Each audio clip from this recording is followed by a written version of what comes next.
ఇక phone tapping కేసులో దర్యాప్తును పోలీసులు వేగవంతం చేశారు. ఇవాళ 4వ రోజు రాధాకిషన్ రావు కస్టడీకి విచారణ కొనసాగనుంది. దర్యాప్తు బృందం విచారణకు రాధాకిషన్ రావు సహకరిస్తున్నట్లు తెలిపారు. ఫోన్ ట్యాపింగ్ కేసులో ఎవిడెన్స్ కలెక్ట్ చేయడంపై దర్యాప్తు బృందం ప్రయత్నాలు ముమ్మరం చేసింది. అలాగే ఎస్ఐబి కార్యాలయంలో లాగర్ రూమ్స్ నుంచి స్పెషల్ ఆపరేషన్ టార్గెట్స్ ఎస్ఐబి పేరిట ఎవరెవరి ఫోన్లు ట్యాప్ చేశారో తెలుసుకునేందుకు సర్వీస్ ప్రొవైడర్లకు సమాచారం ఇవ్వాలంటూ నోటీసులు జారీ చేశారు. ఓ ప్రముఖ టెలికమ్యూనికేషన్ సర్వీస్ కంపెనీకి చెందిన ఉద్యోగి సహకారంతో ప్రణీత్ రావు వివరాలు తీసుకున్నట్లు దర్యాప్తు బృందం గుర్తించింది.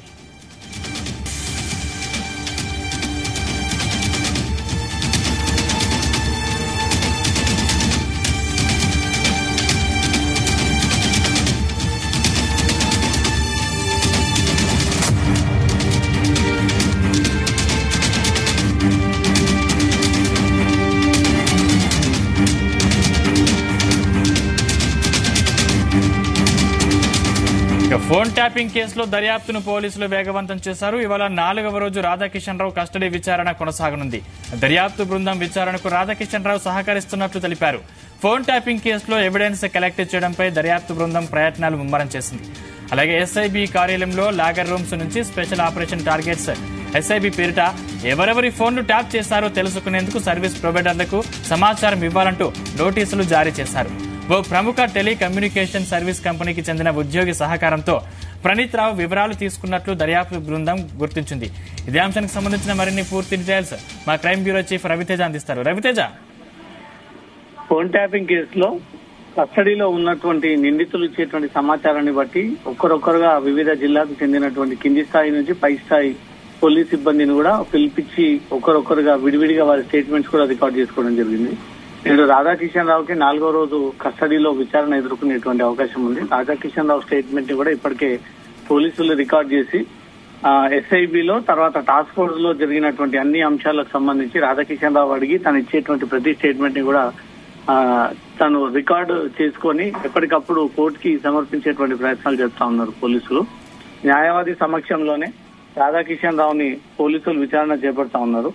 తను ఈ దర్యాప్తుకు మాత్రం 100% రాధాకిషన్ రావు విచారణకు సహకరిస్తున్నట్టు కూడా సమాచారం అందుతుంది. రాధాకిషన్ రావు స్టేట్మెంట్ ఆధారంగానే నేడు మరికొందరు మందిని బంజారాహిల్స్ పోలీస్ స్టేషన్ పిలిపించి దర్యాప్తు బృందాలు విచారించేటువంటి అవకాశం ఉంది. ఫోన్ ట్యాపింగ్ కేసులో ఎవిడెన్స్ కలెక్ట్ చేయడంపై మాత్రం అధికారుల దర్యాప్తు వేగవంతం చేశారు. కొన్ని సర్వీస్ ప్రొవైడర్ల నుంచి వివరాలు సేకరించేటువంటి పనిలో దర్యాప్తు బృందాలు ఉన్నట్టుగా సమాచారం అందుతుంది. ఎస్ఐబి కార్యాలయంలో లాగర్ రూమ్స్ నుంచి స్పెషల్ ఆపరేషన్స్ టార్గెట్స్ ఎస్ఐబి పేరిట ఎవరెవరి ఫోన్లు ట్యాప్ చేసుకున్నారో తెలుసుకునేందుకే సర్వీస్ ప్రొవైడర్లకు సమాచారం ఇవ్వనున్నట్లుగా కూడా ఈ నోటీసులు అందజేయనున్నారు తొందరలో అనే ఆలోచనలో బంజారాహిల్స్ పోలీసులు ఉన్నట్టుగా తెలుస్తుంది. ఒక ప్రముఖ టెలికమ్యూనికేషన్ సర్వీస్ కంపెనీకి చెందినటువంటి ఉద్యోగి సహకారంతోనే ప్రణీత్ రావు ఈ సమాచారాన్ని తీసుకున్నట్లు అధికారులు గుర్తించి ఎవరా టెలికమ్యూనికేషన్ చెందినటువంటి అధికారి ప్రస్తుతం ఇంకా టెలికమ్యూనికేషన్ లో పనిచేస్తా ఉన్నాడా, లేకపోతే గతంలో పనిచేసినప్పుడు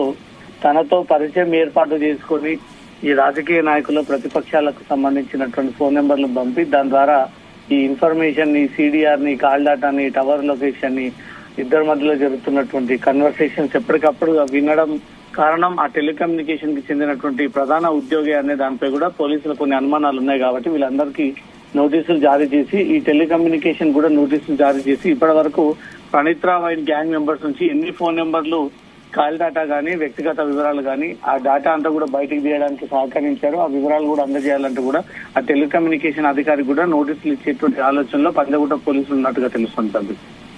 రవితేజ, అంటే ఇన్ని రోజులు పోలీసుల చుట్టూ తిరిగిన ఈ తతంగం అంతా ఇప్పుడు ఆ గతంలో ప్రభుత్వంలో ఉన్న రాజకీయ నాయకుల్ని కూడా ప్రశ్నించే అవకాశం ఉన్నట్లు సమాచారం అందుతుంది. నిజమెంత? నిందితులు ఎవరిని టచ్ చేసినా ప్రభాకర్ రావు పేరుని ప్రస్తావనకు తీసుకొస్తా ఉన్నారు. ప్రభాకర్ రావు ఒకవేళ పోలీసులకు అదుపులోకి వచ్చి అతను ఆ విచారణ పేరుతో హైదరాబాద్ కు వచ్చి పోలీసులకు సహకరిస్తే అతను చెప్పేటువంటి రాజకీయ నాయకుల పేర్లే కీలకం కాబోతా ఉన్నాయి. ఎందుకంటే ప్రభుత్వానికి నేరుగా టచ్ లో ఉన్న ఏకైక పోలీస్ అధికారి ప్రభాకర్ రావు కాబట్టి అతను అదుపులోకి తీసుకుని విచారణ జరిపితే బీఆర్ఎస్ గత 10 ఏళ్ల ప్రభుత్వంలో ఎవరు కీలకంగా ఈ కాల్ డేటాను తీయమని అతనికి ఆదేశించారు, ఎంత వందలాది మందిగా మీరు కాల్ డేటా బయటికి తీయాల్సి వచ్చింది, ఒక్కొక్క కాల్ డేటాకి మీరు ఎంత చొప్పున డబ్బులు తీసుకున్నారు అనే దానిపై కూడా ప్రభాకర్ రావుని క్వశ్చన్ చేస్తే గత పెద్దలు బీఆర్ఎస్ లో ఏలినటువంటి 10 ఏళ్లకు సంబంధించినటువంటి బడా రాజకీయ నాయకుల యొక్క పేర్లు వెలుగులోకి వచ్చేటువంటి అవకాశం ఉన్నాయి. రాధాకిషన్ రావు, ప్రభాకర్ రావు ఇచ్చినటువంటి స్టేట్మెంట్స్ ప్రకారంగా వారు వెల్లడించేటువంటి పేర్లని బట్టి ఒక్కరొక్కరికి అటు రాజకీయ నాయకులకు కానీ, వ్యాపారవేత్తలకు కానీ, లేదా పోలీస్ డిపార్ట్మెంట్ వారు కానీ ఎవరి పేరు ప్రస్తావన తీసుకొస్తే వాళ్ళందరికీ కూడా నోటీసులు జారీ చేసి పిలిపించి వాళ్ళ స్టేట్మెంట్స్ కూడా రికార్డ్ చేసుకుని అవసరమైతే వారు కూడా దీంట్లో ఈ కుట్రలో పాల్గొని ఉన్నారన్నట్టుగా కూడా పోలీసులకు ఏదైనా నిర్ధారణకు వస్తే మాత్రం వారందరిపై కూడా కేసులు నమోదు చేసి వారిని కూడా రిమాండ్ కి తరలించేటువంటి అవకాశాలు ఉన్నాయి సందీప్. అంటే ఈ కస్టడీ ఇంకా ఎన్ని రోజులు కొనసాగే అవకాశం ఉంది?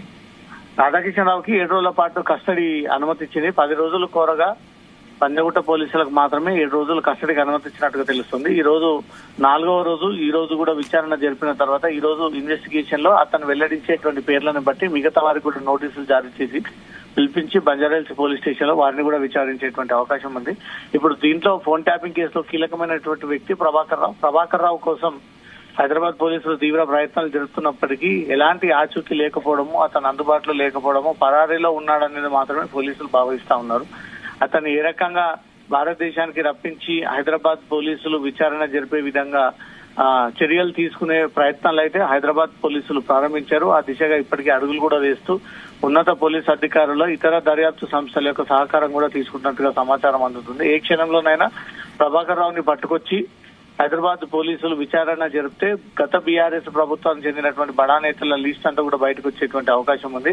కేవలం ఒక్కరి నుంచే ఈ ఆదేశాలు వచ్చాయా, లేదా రాష్ట్ర వ్యాప్తంగా ఉన్నటువంటి ఎమ్మెల్యేలు, ఎంపీలు, మంత్రులు, ఎంపీటీసీలు, జెడ్పీటీసీలు, జిల్లా ఇన్ఛార్జీలు, ఈ రకంగా స్టేట్ కమిటీ, సెంట్రల్ కమిటీ పేరుతో అనేక మంది ఎవరు పడితే వాళ్ళు నెంబర్లు ఇచ్చి ఈ కాల్డాటానంతా బయటికి తీపించారా అనే దానిపై కూడా క్లారిటీ రావాల్సి ఉంది. ఇది ప్రభాకర్ రావు నోరు విప్తేనే ఆ వివరాలన్నీ కూడా బయటకు వస్తాయి. అతను చెప్పినటువంటి పేర్ల ప్రకారంగా వారిని కూడా విచారణ చేపడితే ఈ కేసుకు సంబంధించి అసలు ఎందుకు ప్రతిపక్ష నాయకులని టార్గెట్ గా చేసి కాల్డాటాలు బయటకు తీయడము, మానిటర్ చేయడము, వారి నుంచి డబ్బులు లాగేటువంటి ప్రయత్నం చేయడము, ప్రతిపక్షాల యొక్క డబ్బులను హోల్డ్ చేసి సీజింగ్ పేరుతో వారిని వేధించడము, ఇదంతా కూడా తర్వాత ప్రక్రియలో భాగంగా ముందస్తు ఇవన్నీ ముందు చర్యలు జరిగేటువంటి అవకాశం కనబడతా ఉన్నాయి. ముందుగా ఈ కేసులో కీలకమైనటువంటి వ్యక్తి ప్రభాకర్ రావును అదుపులోకి తీసుకుంటే మాత్రం ఈ కేసు అనేక మలుపులు తిరిగేటువంటి అవకాశం ఉంది.